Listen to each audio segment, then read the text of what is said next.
ngima waka. Lweny no ketho bech mafuta.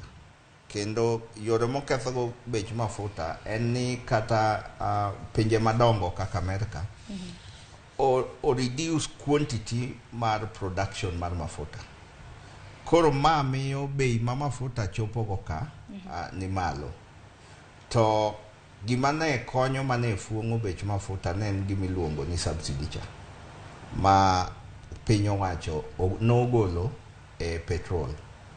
Koro gidhi gole most likely a diesel to gi mafuta mataya. Mago ka gigolo to nyiso ni bei pod nyalo dhi malo.